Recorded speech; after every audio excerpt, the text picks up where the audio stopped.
Utopia team. How's it going, guys? All right.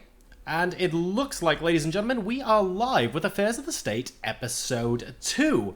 Apologies for the very short delay to the start of the broadcast, but everything should be going well now. We had a little bit more of a delay last time, actually, but everything is going swell. We're not going to dwell on the past this week. We have another updated episode for you with fewer people this time. I'm joined by David C. and Bishop. How are you guys doing? Hey, how is everyone? Hey. I'm doing great.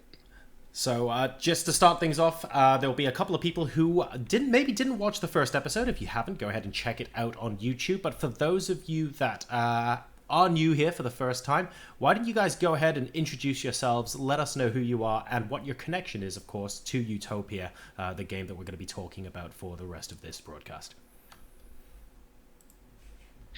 All right, well, I'm David C. I played in the early days. Also known as Hawk. I played in Brute Force for a long time in the early days. I came back a couple years ago, played in Beast Blood a little bit, and then Cromulent Republic, where I met Jeff and began negotiations with the previous owners. And here we are. And Bishop, how about yourself, mate? Yeah, I'm Bishop. I've been doing game support for Utopia for the last 5 years or so, moderating forums, things like that, and I've been playing since the early 2000s. So. Early 2006, did you say? No, I'm not sure when I exactly started. I think it was around 2000 itself, either 99 or 2000. About then. Oh, wow. Well, either way, an extremely long time, and of course, very, very well versed with the game. So, welcome to all of you guys. We're going to be talking through a number of issues this week. It won't be quite as extensive as last week, but to give the viewers a little bit of an idea of what we can expect, we're going to take a look at the landscape of the current age, because last time we had one of these broadcasts, the age was just beginning. We were talking a lot about changes and how we were hoping they were going to impact the game, and well, now we have a pool of data to take a look at, or more importantly, if you think about the forums, how people feel and choose to complain about everything, which David is going to absolutely love answering your questions about. We're then going to move on to some of the more interesting changes in the age, some of the new mechanics that we've introduced. So we'll take a look at war points, we'll take a look at how the paladin buffs have been panning out. And then we're going to talk about two very interesting aspects of the game that may or may not, again, still a discussion, come into being in the near future. We're going to be talking about gold status and what that might mean for the future of the game as we're looking to move away from an ad revenue model. And we're also going to be discussing a referral system and how we're going to be using that in particular to promote new players of the game. So let's get started with the current age, and let's ease into things here by asking, I guess, David, you first, and then Bishop. Are you playing this age? Is there a particular kind of kingdom you're playing in? Like, what has interested you so far, and what are you playing? Well, I definitely wanted to check out the new race, the Dryad and the Paladin. So I started off doing that. I created random and met a pretty cool kingdom. I'm actually not playing with them any longer, but I played for about 5 weeks there and did some warring. I really wanted to just see what it was like with the new race and how the personality was, affecting the game. How have you? What are your early conclusions from playing Dryad so far? Well, I like the race. It seems quite fun. It's got a lot of versatility, I think. The attack time, the big downside to it, fit right into what I wanted to do. So it worked perfectly for me. And it's got a lot of power to it and a lot of versatility. Like I said, you can do a few different things with it. Did your kingdom particularly like or dislike the fact that you were playing Dryad? How did it fit with playing as a team? It worked out well. I was able to be a pretty good punching bag for the other kingdoms that we got into, and that was a little bit by design on my part. Just making myself pretty land fat and expecting to get beat down. So that happened, and it worked out pretty well. So. Fair enough. Bishop, have you been quite as successful in making yourself a bit of a punching bag this stage, or what have you been up to?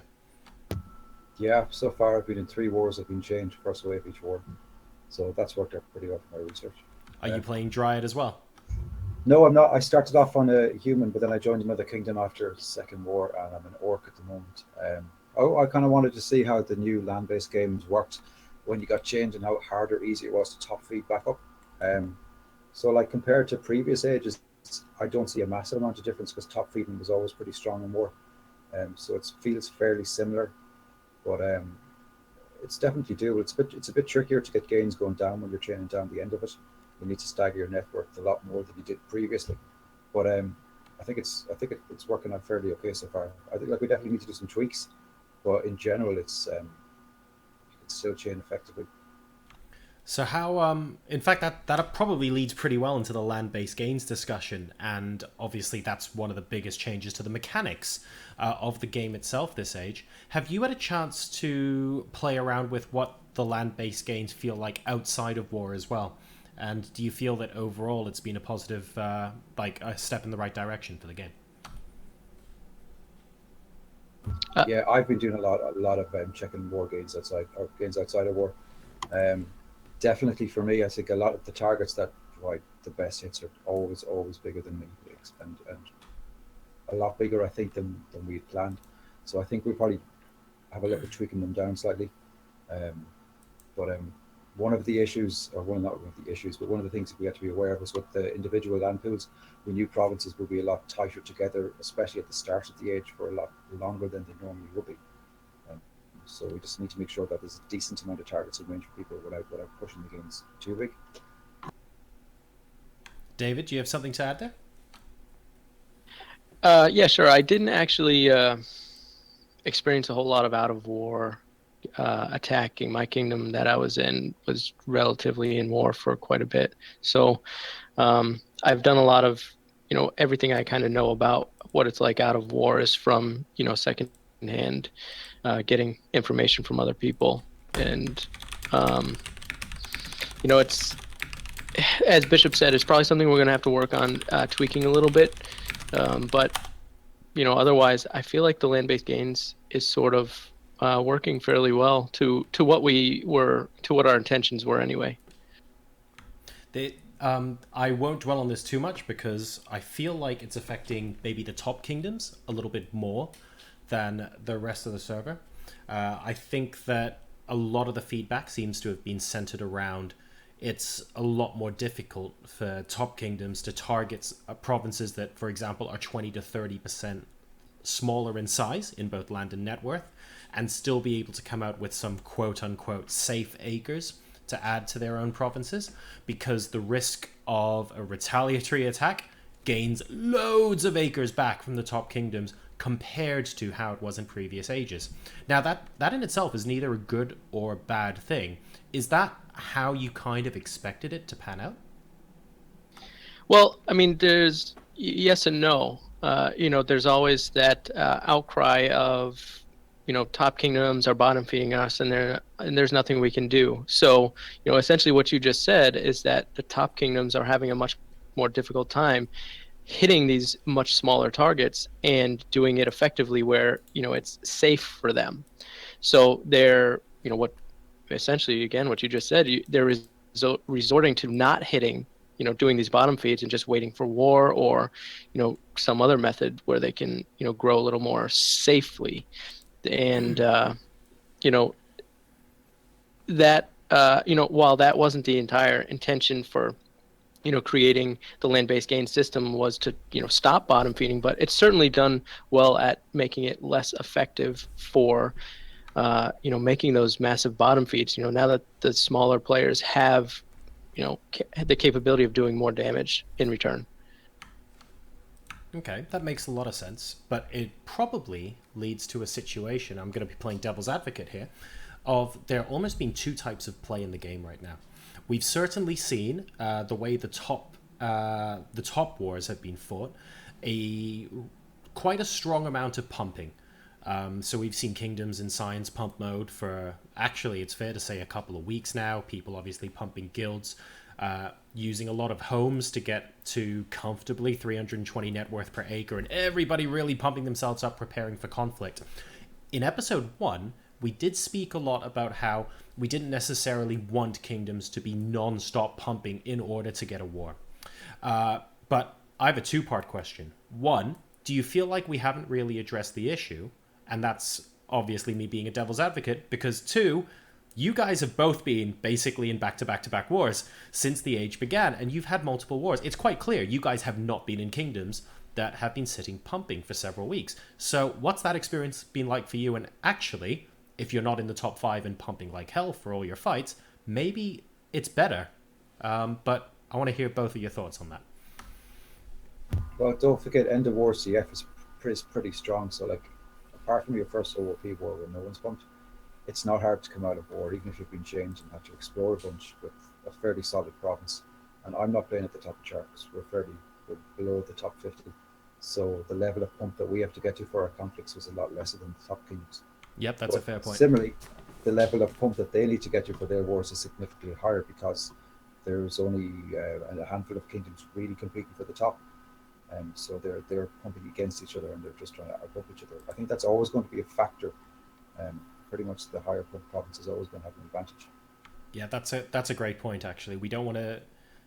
You probably don't want design pumping out of the game, because no matter how hard you try to do that, the people at the really sharp end of the stick are going to try and find ways around it so that they can be better prepared than everyone else. It's kind of the name of the game once you get to that point in the charts. How do you feel about it, David? Yeah, I agree.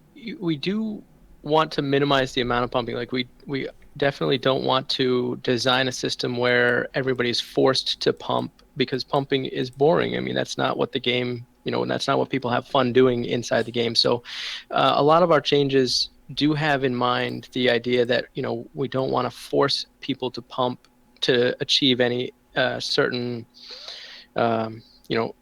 stature so that they can then be, feel comfortable going into a war. But like you said, the top kingdoms are they're gonna pump against each other, because they're not gonna go into a conflict knowing like, oh well, these people are just gonna destroy us because we're not as pumped as them.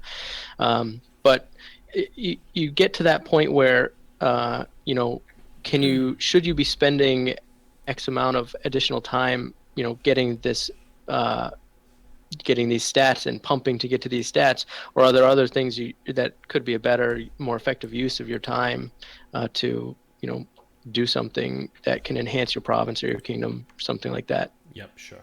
And so it sounds like that the pointy end's always going to be the pointy end, and in general we're still taking a look at how it's actually impacted the game, but it seems like it's done sensibly so far. Is that a fair assessment of the age to date from both of your points of view? Yeah, I think in general, there's nothing that stands out as right. This didn't work exactly where we wanted. We need to fix it. There's always tweaks or improvements, but yeah, in general, I think it's safe to say there's nothing clear in that. Yeah, I mean, the one thing I would say that isn't working as well as we would have liked, and it's has nothing to do with land-based gains or anything like that, but it's mainly the paladin personality. While it does perform the functions that we were looking for it to do, it seems much more difficult than it should be. And we do have a bunch of ideas on the slate already, planning to increase the effectiveness of the paladin and just make it more natural for it to function within the kingdom. Right now it's just it almost seems like it's working against itself, or being more difficult than it should be. And so we definitely want to do something about that. Great. Yeah, right. But like the general mechanics of the paladin seem to be working out okay. They seem to be used the way we expect. Definitely. It's just more to do with power and how easy or difficult it is to get buffs and stuff.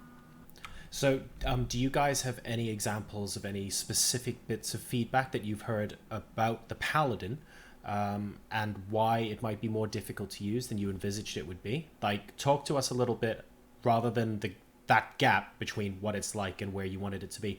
Talk to us about what both ends of that spectrum actually look like. What's the feedback you're receiving from players, and what do you want to happen in an ideal world? Right. Well, first thing is spell difficulty. The WPA requirements are too high for a lot of paladins to get spells off reliably without sacrificing too much space in their prop. I think that was the main feedback that I got, that like, especially on chain provinces that they try to have, it's very, very difficult. Now, we don't expect paladins to be able to cast reliably in chain provinces all the time, but I think the failure rate is higher than I'd like to see anyway. But okay. We still need to spend time checking it out. Fair enough. And David, anything to add to that? Yeah, so in addition to that, you've got the mana costs and whatnot, holding you back. You've we really just want to make it so that spending your mana as a paladin is seems more useful and effective. If you end up failing twice on somebody and you've wasted all this mana, is it really worth that chance, to touch on what Bishop said, with the failure rates being higher than we might have expected them to be, and people, failing more and, wasting all this mana, we kind of wanted to, adjust those things. So obviously we're not going to sit here and give away exactly what's going to be changing or anything like that. But is it possible that a sensible and basic tweak would be along the lines of whenever a paladin is casting a spell on a kingdom member, the defensive WPA of said province is effectively halved or 1/3 or something like that to make those spells easier to be successes? Is it a case of something like that would be maybe not even crude, that could actually be something worth looking at? Or is it a lot more subtle and a lot more nuanced than that? Well, yeah, it's a little more complex than that, and we still basically the way we want it, we have it working now is that it the chance to fail is higher than it probably should be. So it's not necessarily that my WPA versus your WPA is in a bad position, but it's where when you have the correct stats, should you be failing as much as you are? That's mainly where we want to go with that. So we really don't want to get into a position where I could be someone on two mod or raw WPA as a paladin, and being able to cast on people that are mystics or something like that. Sure. Not that you're never going to cast on mystics, but to cast on a mystic is always going to be difficult. I guess conceptually, I don't know, like almost from a lore point of view, your wizards are there to not only provide offensive power for your spells, but they're there to defend your province against attacks that are incoming as well, right? So when a kingdom mate that's a paladin casts a spell on you, it just feels weird that the strength of your province from a mage point of view should contribute to your kingdom mate failing, if that makes sense. It feels a little bit counterproductive, not from a mechanics point of view, but from a, hey, these guys are trying to help us out. Why should the stronger my province is, it becomes more difficult for them to do so? Yeah, and that's a valid point. It's tough to really argue with the story, the lore aspect of how can my friendly kingdom mate who's helping me, why would I defend against that? It's really the reasons behind it working that way is to prevent the abuses that would result if we went in the other direction, by basing it either on guilds or something just to be super easy and simple as the way you had sort of outlined it earlier.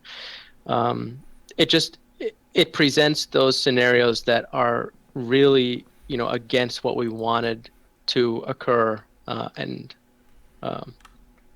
so we really kind of have to do it this way, but we need to find that delicate balance where it's going to be a good success rate and work the way we want it to work and be a positive benefit to the kingdoms without that negativity of but I'm the kingdom's wizard, and am I just going to go through the entire age and never get a spell cast on me because I'm so powerful? Well, and to add to that as well, again, every coin has two sides. Bishop, I'd be interested to get your opinions on this. It feels like it's not necessarily the mechanics of how anything was implemented wasn't quite the way we wanted. It could simply be that we implemented the paladin the same age as we encourage everybody, all of our core attackers, to become hybrids. So compared to this time last age, the average attacker in any kingdom, let alone the top kingdoms, has significantly stronger thievery and magic compared to where they were this time 3 months ago. So It's not necessarily oh my goodness, the paladin is terrible. It's more like maybe there are tweaks we could be making there, but also taking into account that frankly everyone is just stronger from a TM point of view. Yeah, that's true. Actually, we had a good look. Well, I had a good look around the WPAs that people are running, and I thought they were a decent amount higher than we saw the last time. But as Dave said, we have to take a balance between, doing some sort of WA calc so that it's not trivial to cast these spells and without punishing the caster too much, or like I said, trying to help out. It's the same reason why we calc part of it based on guilds. We didn't want someone running no guilds and being able to get these spells up and being able to save the land that they would have normally dedicated to having some guilds for themselves. No, that makes perfect sense. It's you need to have some sort of balance. You can't have someone just running guilds with no WPA or vice versa and still be expected try to to find out the loopholes that people will spot before we push them out. Because there's a lot of people, clever people playing the game. So if we leave a loophole in it, that someone's going to find it. Someone's going to take advantage. I mean, run them by me. I can help. Just saying. Yeah. All right. Well, it sounds like that even the really good thing, of course, is that even though it's not quite working the way we intended, there's been plenty of positive progress, and it sounds like there are really good ideas on being able to tweak that. David, is it something that we're likely to be tweaking mid-age? Either in my kingdom, I've liked having them cast the spells in there. It's worked out really well when they go through.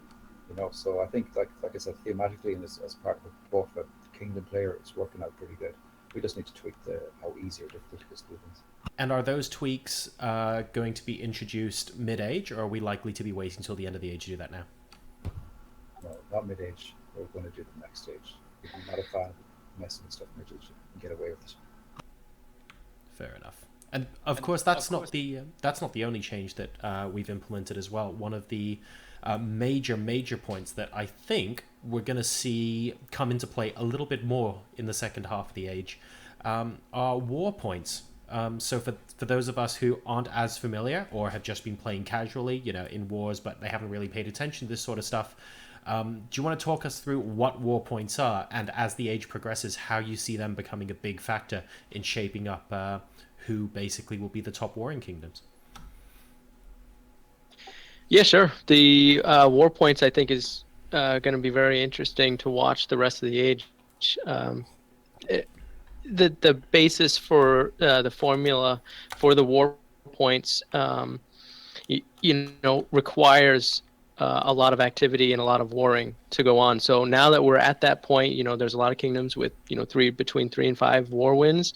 We'll really begin to see that formula and the adjustments that we've made to the rankings, pulling in the rankings to encourage the top kingdoms to be warring more.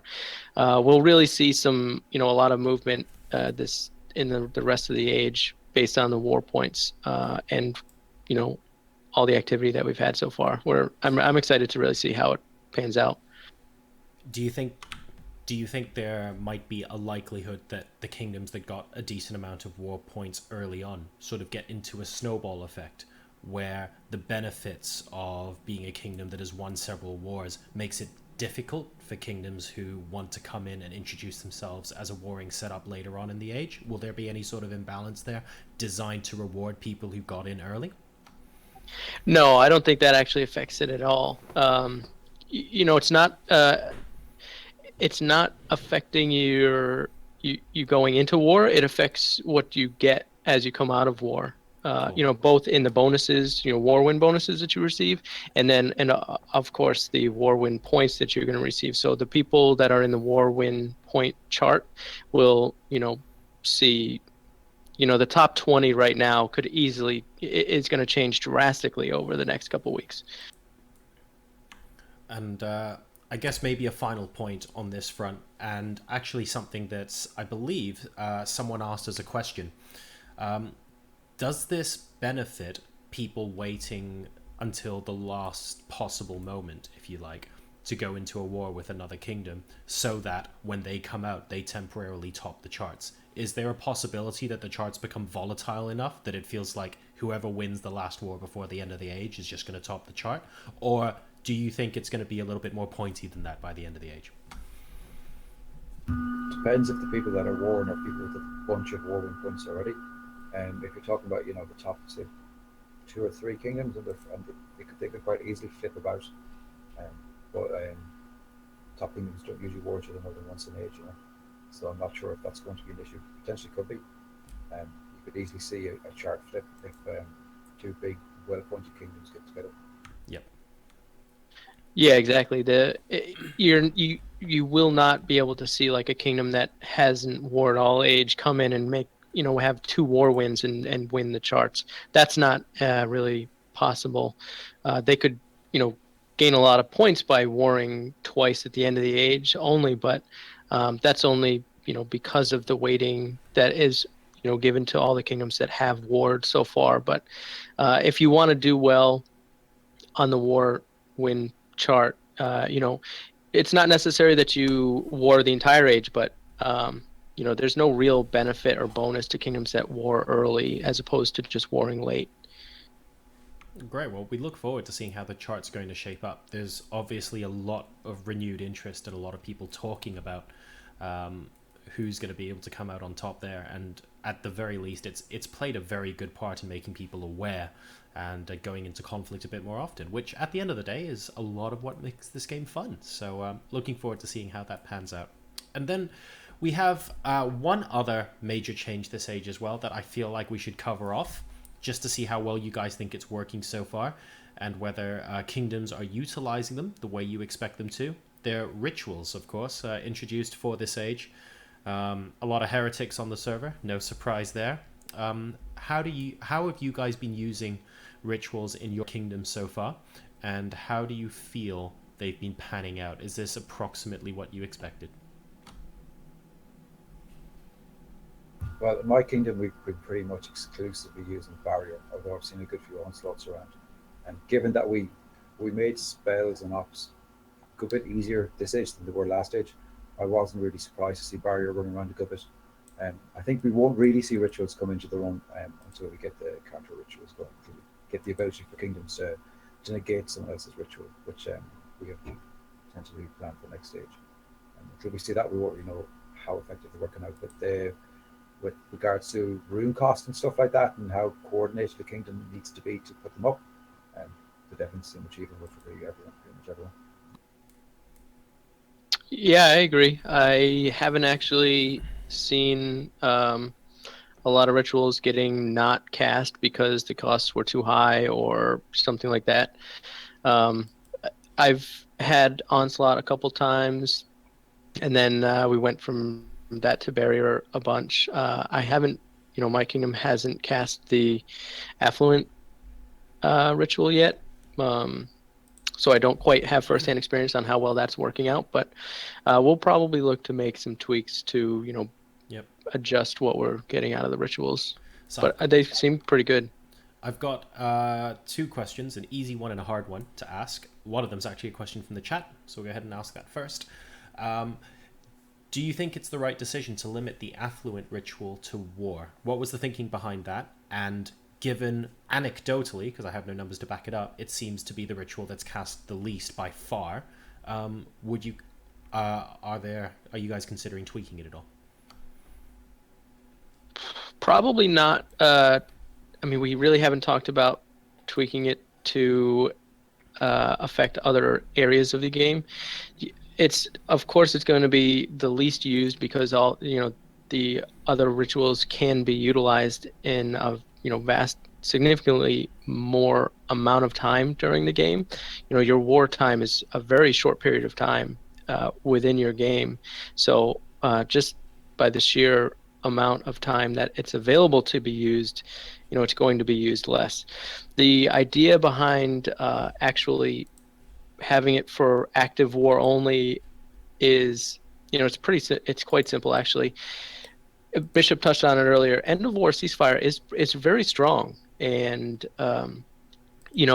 by providing a ritual that would enhance your end of war ceasefire would just make it mandatory, and we didn't want to implement something that would be mandatory to do well in end of war ceasefire because everybody else is doing it. So you would just be at a significant disadvantage if your kingdom couldn't do it.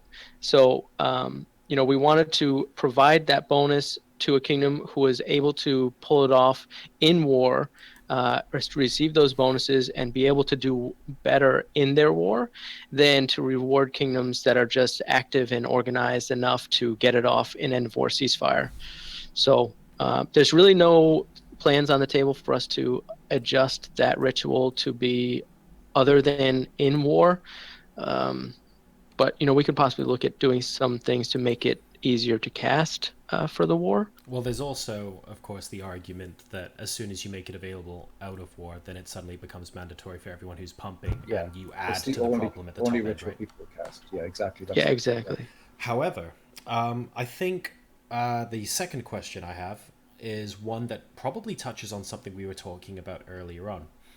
I did mention that in general, people were finding top feeding, especially especially in war, to be particularly effective compared to previous ages, due to the way the land-based gains are working.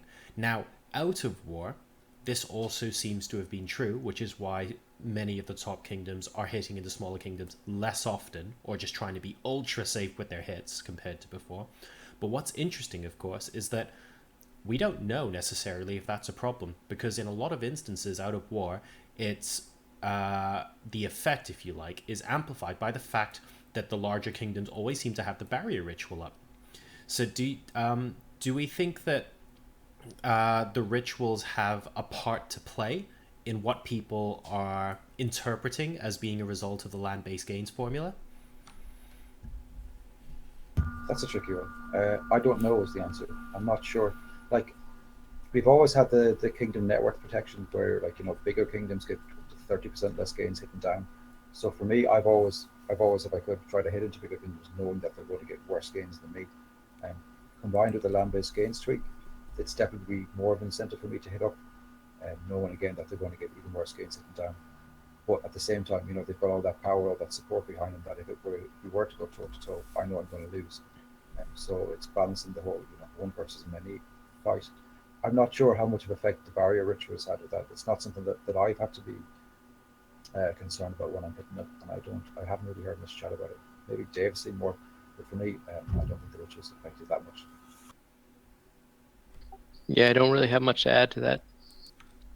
Okay, fair enough. Maybe it's one to watch. I just feel like that if a lot of the larger kingdoms are consistently feeling like it's really difficult to quote unquote grow safely, maybe previously they shouldn't have been doing it like that, and that's with a barrier ritual cast that obviously reduces the gains when they get attacked back.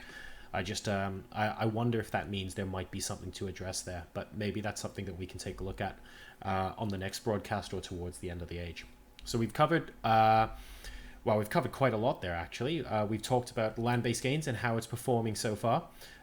We've also covered war points and how the paladin buffs are panning out as well, and we've also covered rituals. And I feel like that is about a good time to step away from the game mechanics themselves and talk about some of the other things that we might be introducing into the Utopia game in the near future. And I think we should probably start with the gold status discussion. So we touched on this last time around. Everybody, Jeff and Monk included, had some views on how we think something could work out, could enhance the gameplay experience without making it unfair for people who have some sort of gold status in game. And of course, the objective here is to move away from an ad-based revenue model. And predictably, as in politics, instantly the forum exploded and 50,000 angry nerds descended upon the game, and the player base suddenly quadrupled overnight because everyone wanted their say, even if it was just to tell everyone how rubbish they were. So since then, on a lighter note, how have thoughts developed around the gold status, and what kind of things are you looking at, and I quote for the chat, looking at the moment?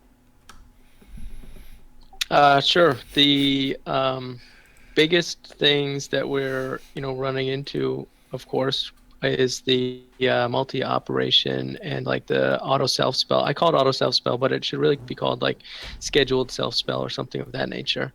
And I mean, you put it right, things that we're looking at. If we can't come to a fair way to implement something like this, then it's just not going to go in. And the reason we opened up, these community threads in the forums was to really get feedback as to, all sides, all angles of what we're looking to put in there, so we can, make it fair for everybody and not get into that sort of pay to play, pay to win game model that, we don't want to see Utopia get down to. So besides, so you mentioned the potential for auto self spell, and you also mentioned the multiple casts. Was there anything beyond that you guys, even if it's not something that's being seriously considered, like were there other ideas that were put on the table as well? Yeah, sure. So, I mean, aside from some of the other things that were listed, I can go into a little more detail about like the history, the like stats and things that, we think would be a pretty cool, thing to have in the game, and it would, essentially what we're looking at is the ability to sort of, track all the actions that you're doing within the game and have it, visible to yourself and to the kingdom, by not necessarily like province A did this 20 minutes ago to this person. It's not stuff like that. It's more like an aggregate total of operations, what you've done, how much damage you did, how many troops you killed, over a period of time, let's say. Some more specific details we could potentially look at is adding things like how much damage we do to this particular target. So having just that data available to could be something that people find interesting. It's certainly a tricky conversation, and and it's always going to be impossible to pick this up without going, "Oh, hang on a second, what if you did that?" Because the way I see it in my head, and obviously I play Utopia and I'm playing in one of the top kingdoms, so maybe it affects me a little bit differently. I kind of see the sort of incentives we described in episodes 1 and 2 combined as being broadly in three buckets. You have bucket A, which is stuff similar to multi-spell and self-spell, which I like to call the lazy bucket, where someone does something repetitively, or they're going to have to do something, and therefore the game does it for you, like using your resources. Mechanically, it doesn't give you any unfair advantage over other players, but I would argue on the flip side that most players in top kingdoms would instantly go for it, because if you recast self spells and you have the ability to multicast when 25 people are online and you're all casting something on a province at the same time, multicast becomes devastating. If it means you don't have to wake up 3 times in the middle of the night to cast a short duration self spell, it gives you more sleep for when you have to be more active in a war, and it depends on how you want to stretch the definition of an unfair advantage, for example. So that's a lazy bucket. The second bucket is access to data. And that's always tricky because it's, in so many cases, and we won't go obviously instance by instance, it's really difficult to know for sure if someone with access to data that someone else doesn't helps them gain an advantage. And Utopia is very much a numbers and a data driven game, so that's like something that you have to tread on really carefully, but it's also a really interesting concept. And the third one, which I think everyone was, believe it or not, unanimously positively agreed on that we think was a good thing, are the cosmetic changes. So we were talking about the rights to name a scientist for the coming age, for example. If you imagine each age, you've got 150 people throughout the Utopian community who, I don't know, donate a token amount. I'm not even going to bother suggesting amounts, where actually for the next age, the 150 scientists, the first 150 you get are actually named in some random order based on what those contributors suggested at during the last age. That's like really, really easy way to inject a little bit of fun in the game and hopefully take us away from an ad-based model, which obviously a lot of people dislike. And that's one of the ones that we feel so far, correct me if I'm wrong, seems to be a surefire winner for everyone. So Yeah, I feel like only one of the three buckets so far has been, oh yeah, that makes sense. And we still need to keep discussing and keep tweaking the other two to see if either of them might become viable. Well, that's because, like, in general, cosmetic stuff that doesn't affect gameplay, people are like, yeah, that's fine. You know, it's not going to hurt them. It's not going to do anything. So they're pretty for it. The other stuff that directly impacts gameplay or potentials, that's the trickier one to get right. You know, that's the one that we want to get feedback from. Like when Dave mentioned data, storing data, collecting data, doing things like that, we have to balance that with, like, some people, they want to be an individual, they want to play the game, they want, like, privacy. They don't want people checking up on them and seeing what they're doing. And, like, we do try to respect that different people play the game in different ways. But doing things that are optional, or things that, like, things that aggregate data that just save you copying and pasting a ton of stuff, things like that, they're generally helpful. Like, you know, wouldn't see too many problems with them. Yeah, your Bishop's right there. And I like what you had brought up there with the scientist name.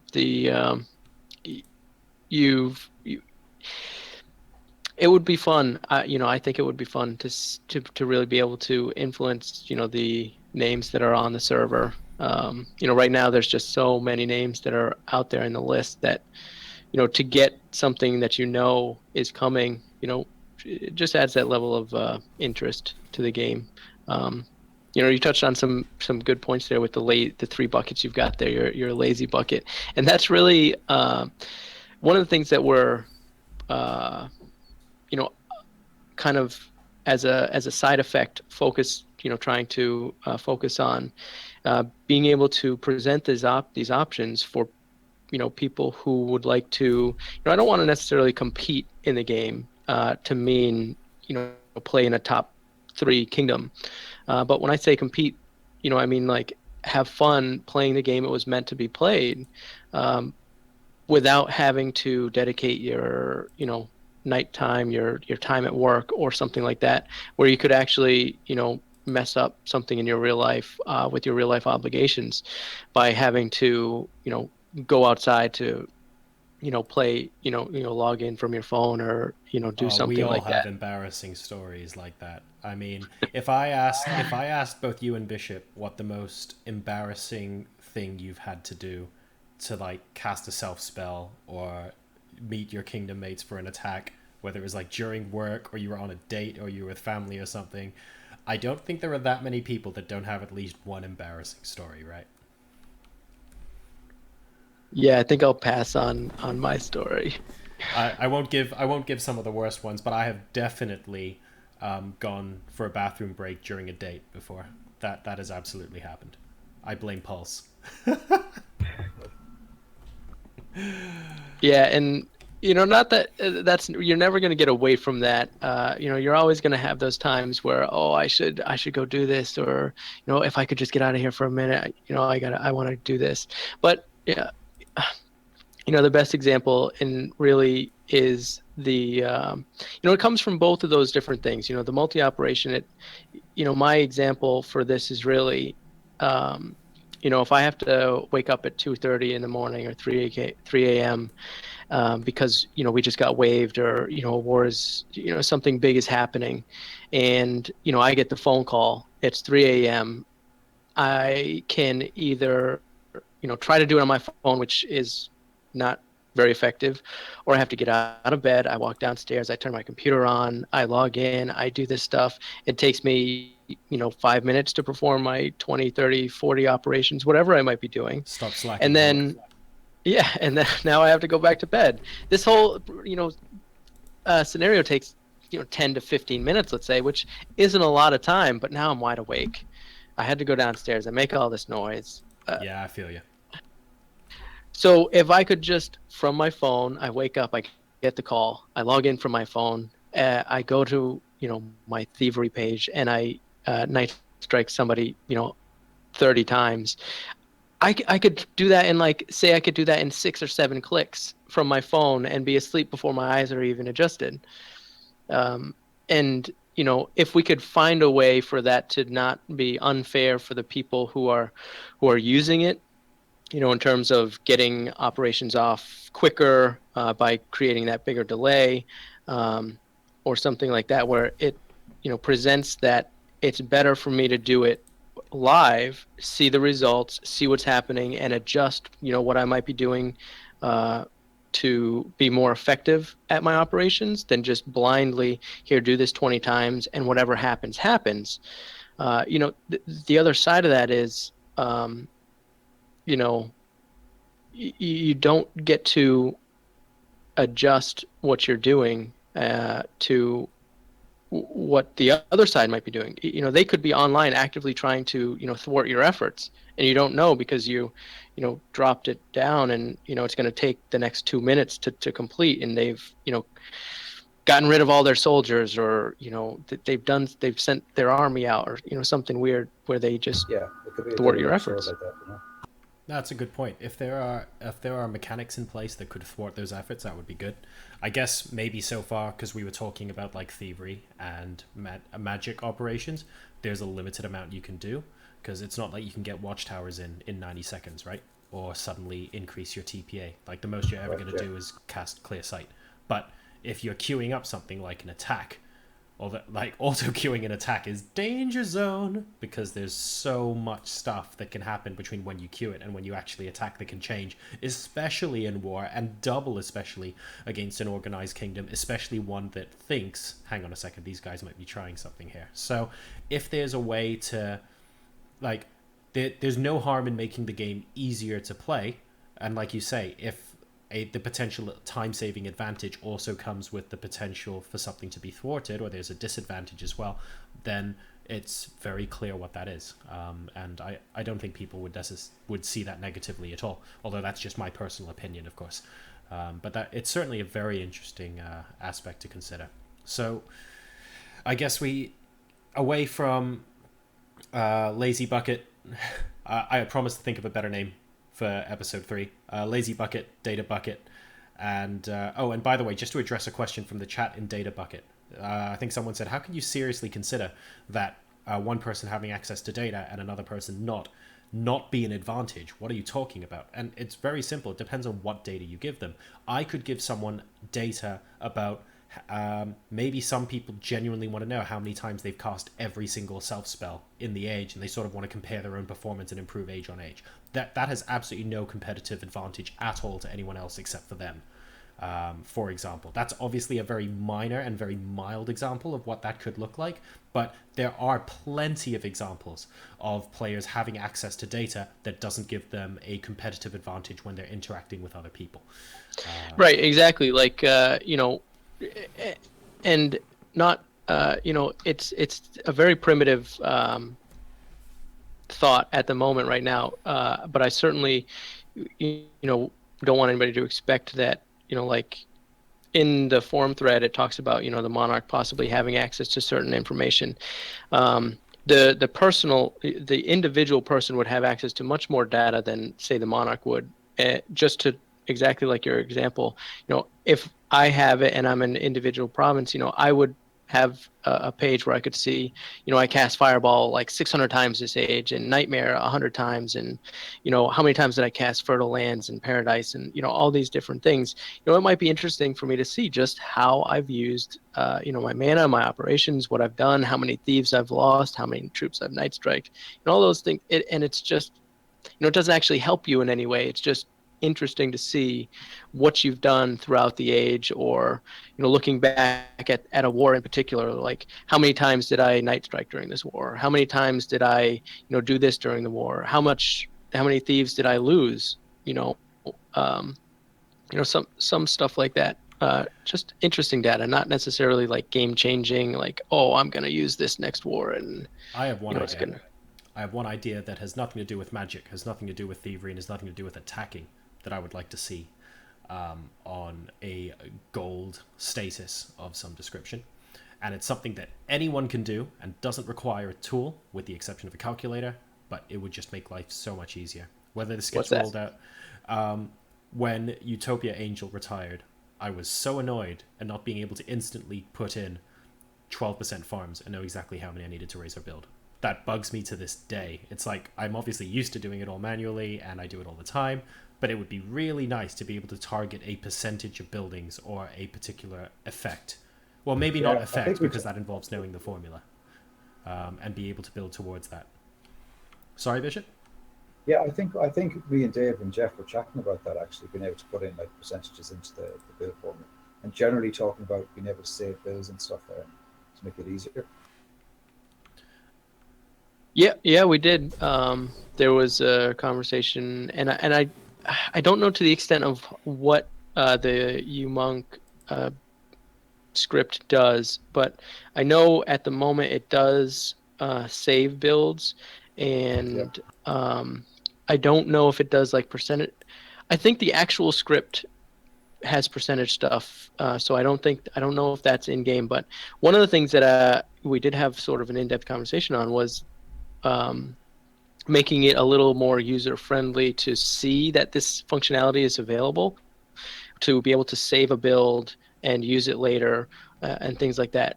It's actually probably very not known very well that Monk's script is a kingdom wide feature in that one person can save a build in the UMonk for their kingdom, and anybody in that kingdom can use it if they put in that number, whatever they save it as. So Oh, okay. I confess I haven't used UMonk. I've used oh goodness. Utopia Pimp back in the day. StingerNet is the main one, and a couple of IRC based bots. But UMonk is actually one of the ones I haven't used. But that's possibly because prior to Monk joining the development team, we were mostly on opposing sides of war. See, back uh, then, Monk could use data to his advantage, but obviously always chose not to. that's right. Politically correct cap off. All right. Yeah, That's sorry. Go I on. do think I do think that's a very cool feature, and his Monk's bot does do it now. It's just, it's a little more primitive than I would like to see, so that more kingdoms know about it, more people know about it, and it's easier to use, kingdom wide. I think that would be a great idea and a great tool for a lot of people. All right. Well, that's so we've got, I guess, a couple of ideas floating around, and it feels like we've come some way since the previous episode on talking about what the gold status might actually entail. And no doubt through the forums, through discussions between you guys and feedback from the community, we're going to get even more, and we'll have hopefully more news to share the next time we come along. The next thing we want to talk about here is the referral system, of course. We've been looking at ways of increasing the user base. It feels like God knows how long now, gaming in general has just become more and more visual, and it's almost getting to the point now where, for some people at least, it's like going back to basics and actually playing games like this suddenly becomes like, oh, this is what it feels like to take a break from all this, crazy, intense, hardcore stuff that we're doing, which is ironic because the amount of calculating you want to do if you want to get competitive in Utopia can be quite amusing. But it's nice to have that contrast available, and hopefully we want to let that be known to as many people who enjoy gaming as possible to entice new people to join the game. So a referral system is absolutely something we should be talking about, but we only really mentioned that it was going to exist in some format in episode 1. How is that idea fleshed out, and what kind of concepts are we looking at now that another month has passed? Well, what we're actually looking at right now is a method for players to receive, certain bonuses by bringing in other players through this referral system. And what we're specifically looking at is, we'll probably have a system where there's, 7 unique bonuses, and for any for simplicity's sake, if I were to refer a single person and that person were to stay active, I would then receive, these bonuses daily, in the order, whatever order they might come in. So, let's say, day 1 you get food, day 2 you get gold, day 3 you get runes, something We've come simple. full circle. It's the 20 hours activity bonus. Yeah, that's actually in there. Yeah, we'd love to do that as well. Yeah. Maybe, yeah, well, I suspect it can also be tied to something cosmetic, like people's ruler names in game, and people's maybe, if it's tied to a forum handle, can be like a different color or it shows a particular status the next age based on how many active players they recruited the age before, or something like that. Yeah, there's lots of stuff we could do. Like at the moment, the guys are just making sure that they've got the back end built, so the system is in place. But the actual rewards, they're pretty easy to put in into the side for you Or, what's agreeable, you know. yep, end of age credits. Although I appreciate that there's a chance it's slightly dicey on the grounds that you can purchase credits with real currency. So it's like you don't really want to reward someone for scripting 15 farm provinces at the beginning of an age, for example. Right. So That's why we want to make sure that the bonuses that you get are for having someone that's still in the game, so that I get a chance to catch people that are trying to cheat, to make sure that no one's going to take advantage of it. there was. Oh no, I can't even. I was about to name drop someone who obviously created a farm province at the start of this age, but got really lazy and named the province after where they were from. And it was so specific that we knew instantly which player it was and what kingdom they played in. And we were like, okay, well done. So naturally, we didn't tell them and we farmed it out ourselves. But that's another story. Uh, cool. So aside from that sort of thing, are there any ideas we haven't heard since the last time we spoke about the referral system? Maybe even benefits that people get outside of the game, like on the forum, or is like what kind of other stuff is being discussed? Yeah, we have some ideas that will, as you sort of mentioned, just highlight the fact that this person is bringing people into the game, and just maybe a title on their forum giving them maybe a different color, or something like that. And then we also thought something in game as well, like not specifically, not to limit it to the player profile in game, because how many people really look at that page, but some type of notice, or something that just separates people that are actively trying to do well, and make the game more popular, bring people in. You can color them on the kingdom page so that people don't have to go to specific provinces. Yep. Monarch, Steward, screw you guys. You're like neon flashing lights. No one even cares about the others. I'm sure we can work something out. Yeah. We don't want to put people out either by singling them out and get them gangbanged either. Cool. Bishop, anything to add on referral system before we move on? It's not on the referral system specifically, but we have been discussing changing the experience for players that are new to the game and how they join the game, and specifically how they join kingdoms, and the information they're given before we randomly assign them to a kingdom. We are considering maybe not making it so random, and kind of giving a new player an idea of the type of kingdom that they're going to join, so that we kind of remove this misalignment of players' expectations and kingdoms' expectations. When you're in a ghetto and you get your 18th fairy joins the kingdom and all you need is attackers. So hey man, fairy circle reborn. It's gonna come. Yeah. So we're thinking about doing something like that. We don't know whether we're going to make it for this stage, for next stage, whether we're going to put it in. But we're just kind of exploring the idea of matching kingdoms' expectations and players' expectations up a bit more to make it more welcoming for players. Okay, that's very interesting indeed. Are you thinking like similar to a... Well, I don't know how it would work because I don't really know what information someone could provide who hasn't played the game before, but maybe something similar to a drafting system?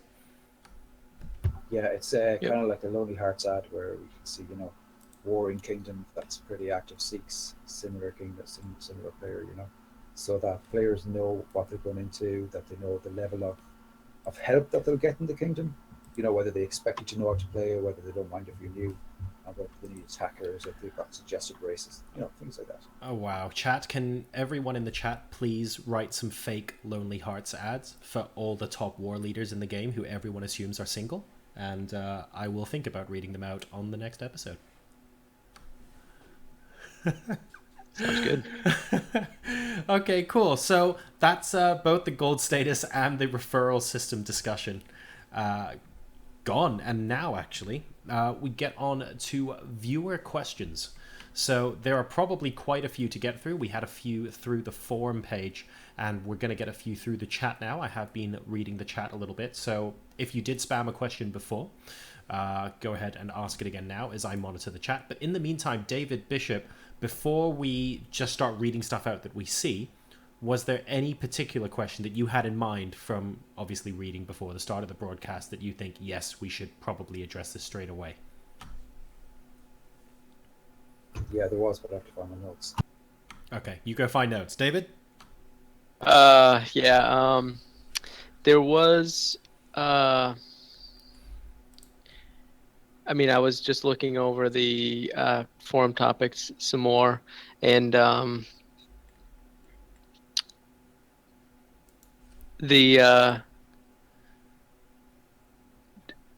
mean, the noob-friendly kingdoms being able to elect, new joiners would be, a pretty cool thing based on what Bishop was kind of just talking about, presenting like some type of questionnaire or something that would allow people to better align themselves with kingdoms that are going to make them feel more at home. There was a particularly interesting question that Perzane, although I keep calling him Persian because it's easier, asked in the forums. It's a very strategy-based question, which I quite enjoyed. Oh yeah, about turtles, is it? Exactly. So we are in an age now where almost at all levels of Utopia, we seem to be going into this sort of like dwarf, fairy, elf kind of meta. I think it's fair to say this age, just based on the numbers alone. But we've ended up in a kind of situation where, compared to before, a lot of hybrid attackers can't break the other hybrid attackers. And obviously the solution to this is you have lots of thief ops and mage ops, and you start bringing them down over time. But with the introduction of instant war as well, it kind of makes the situation a little bit awkward. I'm not 100% sure I agree with making the situation awkward, but is there something that people need to adapt to in terms of their playstyle to actually get around this? Because I can see how conceptually it sounds a little bit like a brick wall. Yeah, we kind of expected that. Oh, we've just lost your audio, Bishop. We kind of expected the, and then something cut out. So while You guys hear me now? Oh, yep, you're back. Yeah, so we kind of expected that a bit. We kind of expected when we made spell ops that bit stronger and explore was limited, that people would get straight away that it can be dangerous to give away land, it can be dangerous to give away ops. So we expected to see a bit more turtling, and I guess we just have to keep an eye and make sure that we don't make the game really static, where you're just sat waiting for someone to send out so you can nail them, and make sure that we keep the game a bit more dynamic.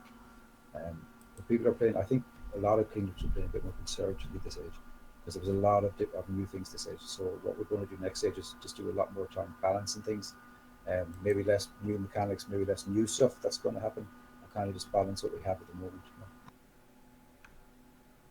Okay, cool. That makes sense. David, anything to add to that? No, not really. Cool. Yeah, we're planning to just balance stuff to make things a little bit better, and not shake things up as much with a lot of mechanics and weird things being presented. Here's a great one that I quite like from Cubano in the chat. And maybe this is an idea for a gold feature. I don't know.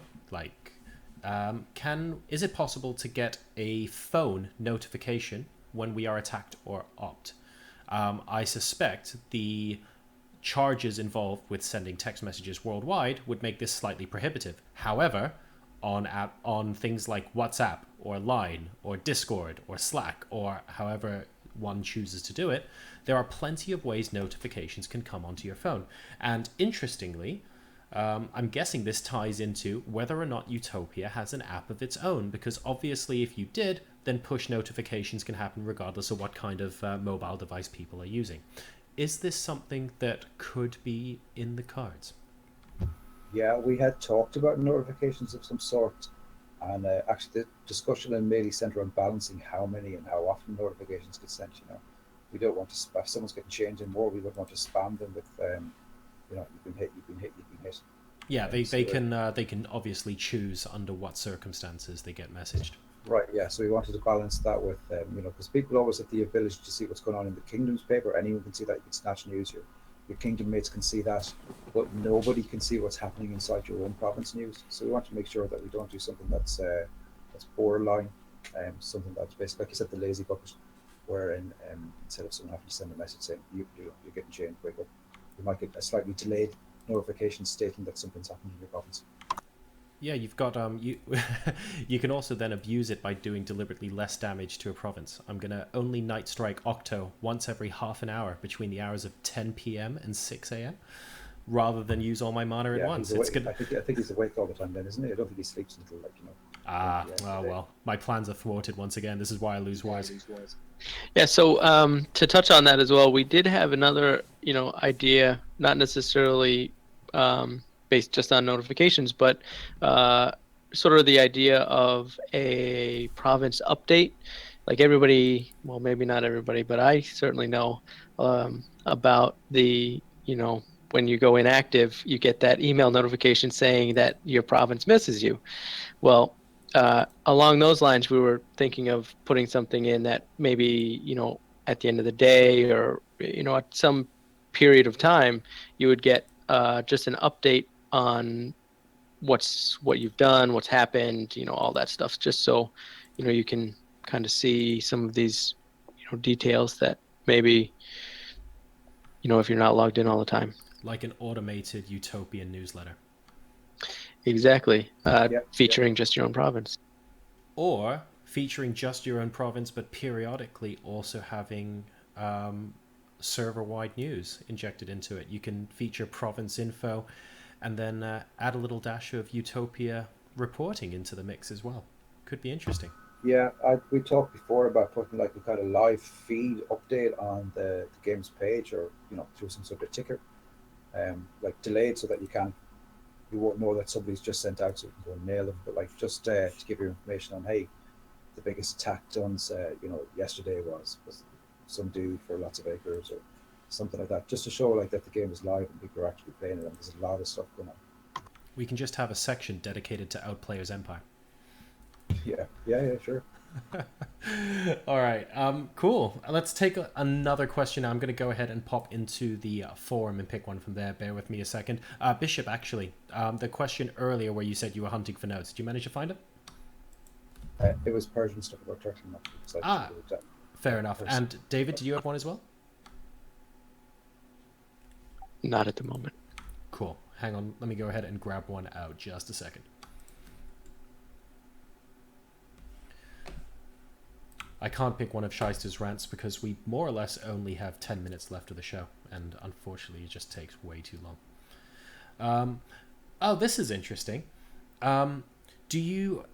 and I guess this depends on whether you guys have the numbers to back it up. Now that we are really focusing quite a lot on heretics, for example, and being able to cast a lot of offensive spells, especially in war, obviously, and try and do it as effectively as possible, is there any worry that over the long run it slightly dilutes the niche picks or the effectiveness of the mystic and rogue personalities? Do we feel that actually, in terms of practical usage, they're still distinct enough from each other that there's plenty of room for everyone to grow?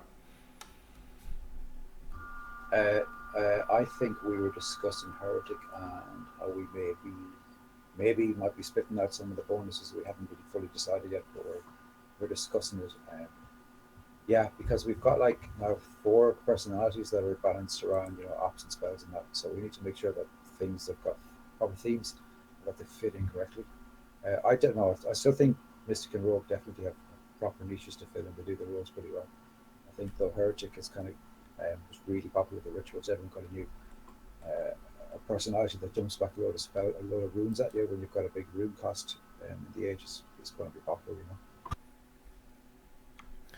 And I'm going to take... Oh, this is actually a very interesting and a very broad question, so possibly a good one to end on. So I'm going to pick one more question here, and it's you have been warned, it's a bit of a broad one.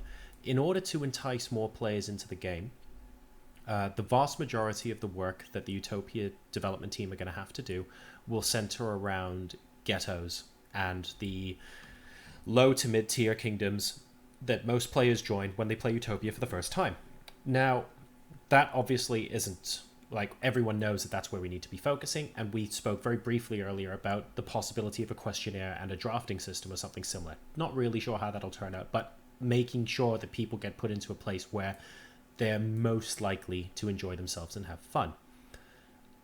Yeah. Talking specifically about, for lack of a better word, ghettos, what else can we do to improve the new player experience and communicate that experience to the outside world? Because part of it will be people join, they have fun, they tell their friends, but part of it also has to be us reaching out, right?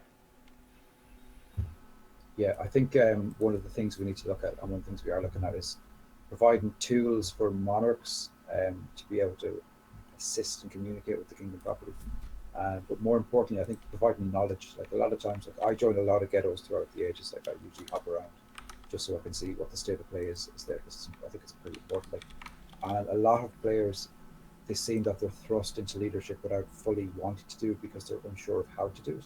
Mm-hmm. So I think some sort of way that we can get these people together and chat and teach them more about leading and what needs to be done, so that they have a more enjoyable time. They feel under less pressure. They've got assistance, to spread the workload. I think that would be pretty important.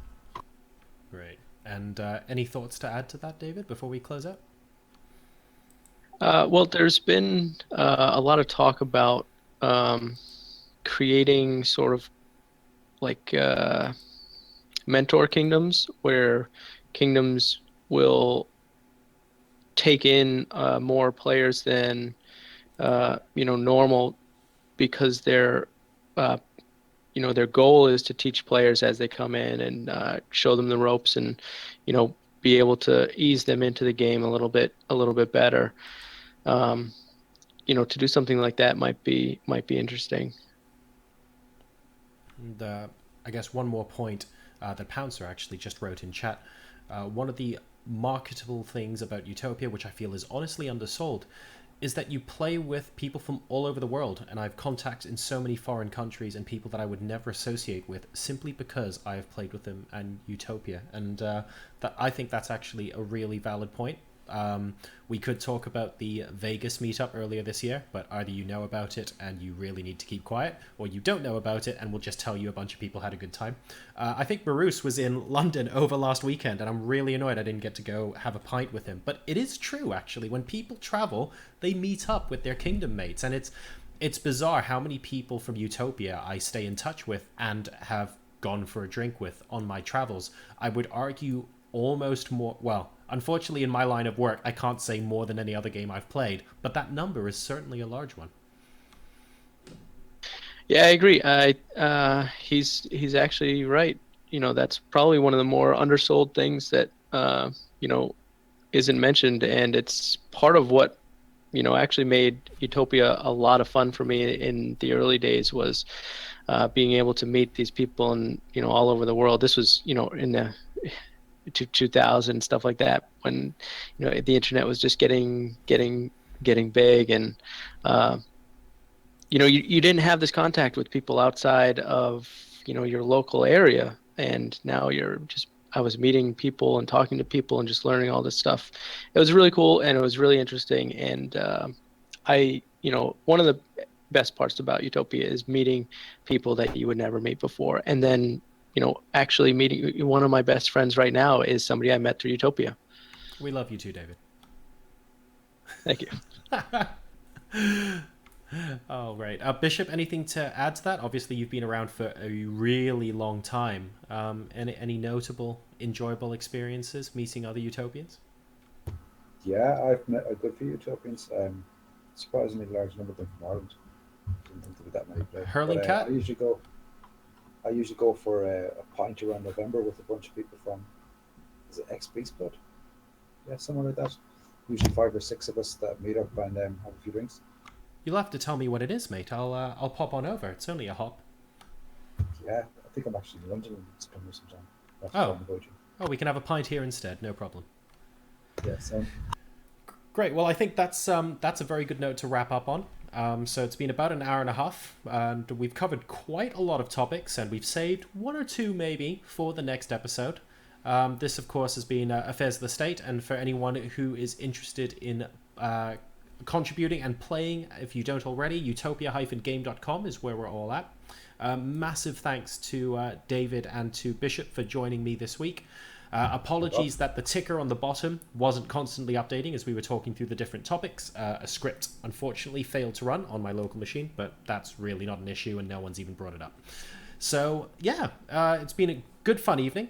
Guys, anything to say before we sign off?